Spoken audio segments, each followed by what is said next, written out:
HDMI 2, HDMI 1. If you look on the wall, it's working.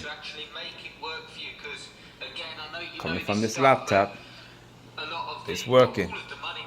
Unplug HDMI 2, going to HDMI 1. Plug it in. That's HDMI 1. Look on the wall. I will zoom in. That's all it's doing. It's going through all the ports. No signal. See, HDMI 2, VA. Going back again. I go back here, zoom out.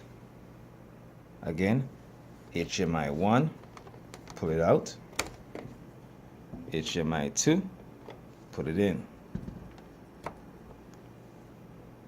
Go back on the wall, zoom in.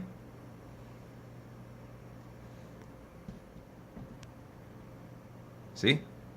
And then it shows HDMI working.